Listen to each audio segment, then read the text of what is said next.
Hi friends, मैं हूं अवनी प्रधान। मैं आप लोग को स्वागत करता हूं माँ योगमाया अवनी प्रधान यूट्यूब चैनल पर। तो दोस्तों, आज हम जानेंगे वनस्पति लाने की प्रक्रिया। तो फ्रेंड्स,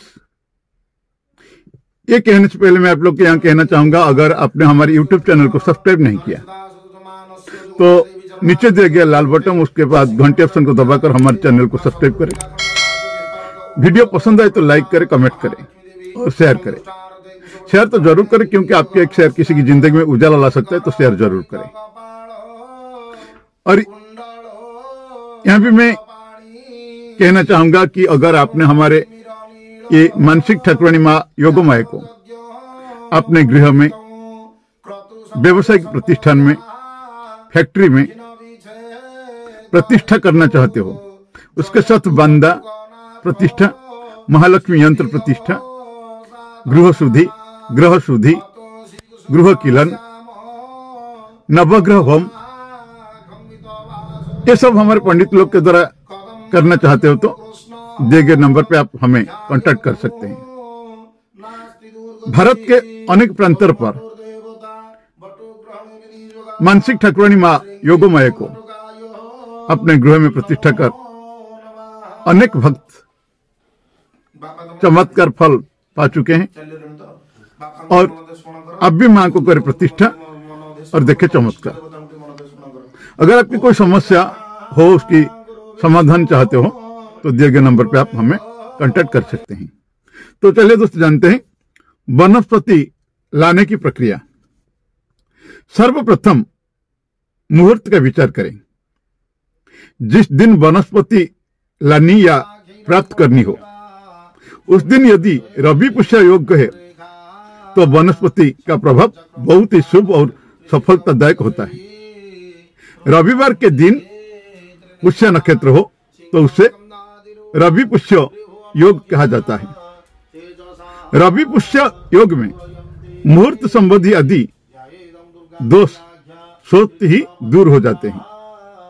इस दिन मुहूर्त का विचार नहीं करना चाहिए। साथ ही इस बात को भी नहीं भूलना चाहिए कि यह योग कई महीनों के बाद में आता है। यदि किसी कारणवश इस समय की प्रतीक्षा न की जा सके तो लग्न का विचार कर लेना चाहिए। मेष, कर्क, कन्या, तुला, वृश्चिक, मकर और कुंभ तंत्र साधना के लिए शुभ लग्न होता है। वैसे तो दिन और नक्षत्र का भी विचार किया जाता है, किंतु साधक के पास इन बातों के लिए समय न हो तो यही उचित है कि वो या रवि पुष्य योग में वनस्पति लाकर तंत्र साधना का प्रारंभ करे, अथवा केवल लग्न को वरीयता देकर कार्य का आरंभ करे। यदि यह भी संभव न हो तो किसी पंडित से कोई शुभ दिन पूछ लेना चाहिए। हमारे कहने का तात्पर्य है, उस दिन कोई घातक या मारक योग न हो।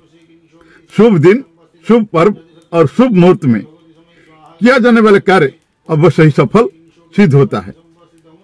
दिन और समय निश्चित हो जाने के उपरांत उसके ठीक एक दिन पूर्व पूर्वोक्त नियम का पालन करते हुए संध्या के समय सूर्यास्त के पूर्व स्नानादि करके और स्वच्छ वस्त्र धारण करके उस पौधे वनस्पति के पास जाएं जिसकी आवश्यकता है। साथ में जल, अक्षत, रोली, लाल धागा, कच्चे सूत का लाल रंग का धागा जिसे कलावा कहते हैं, और धूपवती अवश्य साथ में लें। सर्वप्रथम आपको क्या करना चाहिए? सर्वप्रथम पौधे के पास पहुंचकर हाथ जोड़कर उसे प्रणाम करें और उसे देव समान ही जानकर, देव समान समझकर जो मंत्र में अब कहूंगा उसका जप करें। मंत्र है मम कार्य सिद्धि कुरु कुरु स्वाहा। और एक बार कह देता हूं, मम कार्य सिद्धि कुरु कुरु स्वाहा। मंत्र जप करते हुए जल, अक्षत, अक्षत किसको कहते जानते हैं? चावल का अक्षत कहते हैं। अक्षत में साबुत चावल होना ही जरूरी है। टुट्टे आधे चावल इसका प्रयोग करना उचित नहीं होता है। पूजा के लिए सिंदूर, हल्दी, कुमकुम मिलाकर और इत्यादि डालकर चावल का प्रयोग करना चाहिए। चंदन, रोली और कलावा आदि से उसकी पूजा करें। फिर धूपबत्ती देने का पश्चात पौधे की शिखा, टहनी अथवा डाल पर लाल धागा बांध दे। ये सारे क्रियाकलाप में यह भावना मन में अडिग रहनी चाहिए कि आपके सन्मुख वनस्पति रूप में प्रत्यक्ष एक देवता है। आपके सन्मुख वनस्पति के रूप में प्रत्यक्ष एक देवता है और देवता आपकी सहायता करेंगे तथा उनकी कृपा से आपका कार्य पूर्ण और सफलता होगा। पूजन उपरांत हाथ जोड़कर पौधे से प्रार्थना करें, हे वनस्पति देव, मेरा निमंत्रण स्वीकार कीजिए, मैं काल प्रातः आपको लेने आऊंगा। यह कहकर प्रणाम करके घर लौटें। इस क्रियाकलाप में यह ध्यान रखें कि आपका मुख उत्तर या पूरब दिशा के ओर होना चाहिए। यह कार्य अकेले रहकर करे तो बहुत अच्छा है। यदि किसी को साथ में ले जाने की आवश्यकता पड़ रही है तो ले जाइए। तो वह व्यक्ति मुक्का दर्शक की भांति दूर खड़ा हो रहकर यह नजारा देखता रहे, नजारा अंदाज करें। बोलने या टोकने का प्रयास कदापि न करें। वनस्पति को नियंत्रण देने की समस्त प्रक्रिया सूर्यास्त होते होते संपन्न हो जानी चाहिए। दूसरे दिन प्रातः सूर्योदय से पूर्व ही नित्यकर्म और स्नान पूजा से निवृत्त होकर उस पौधे के समीप पहुंच जाना चाहिए। इस दिन यदि रवि पुष्य योग हो तो निमंत्रण का कार्य एक दिन पूर्व अर्थात शनिवार की संध्या में करना चाहिए।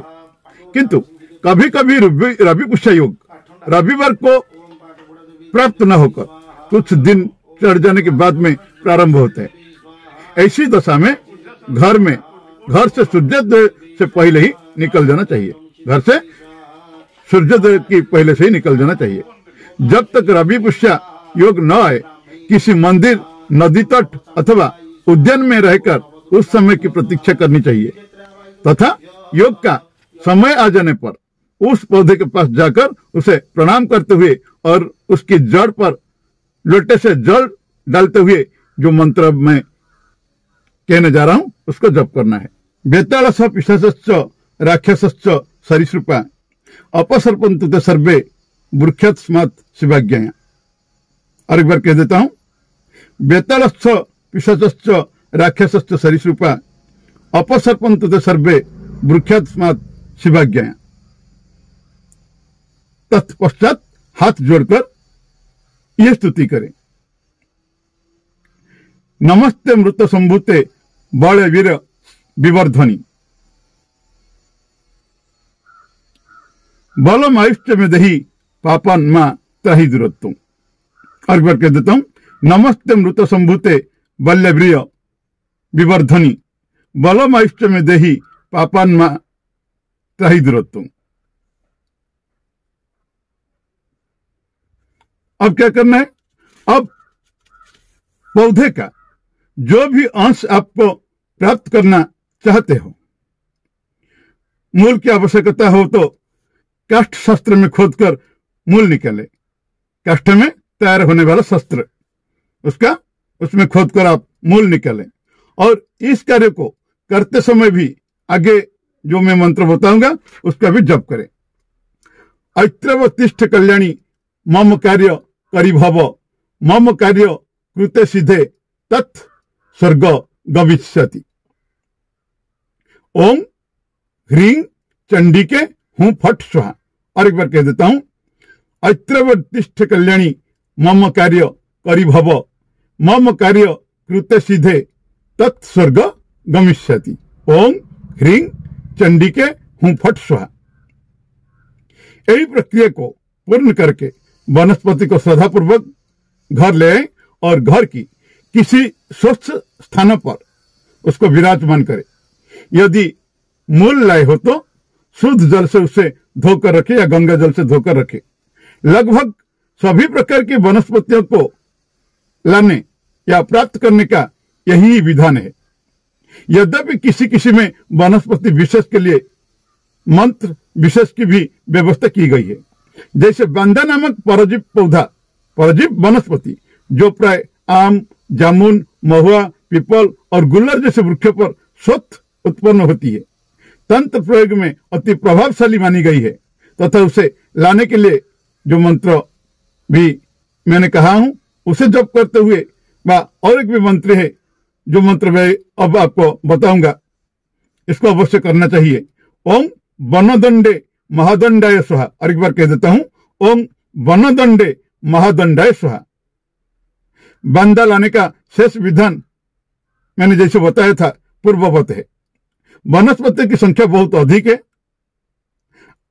आयुर्वेद तथा तंत्र विज्ञान में उनके असंख्य प्रयोग वर्णित हुई है। तो अब जो आंखों के सामने आ रहा है, जो दृष्टिगोचर हो रहा है, उसको हम आपके पास ला रहे हैं। वीडियो कैसा लगा जरूर कमेंट करना और आपके कार्य में लगाना। और एक वीडियो तक मैं आपका परिचित अवनी प्रधान। जय मां योगमाया। मां आपकी मंगल करें।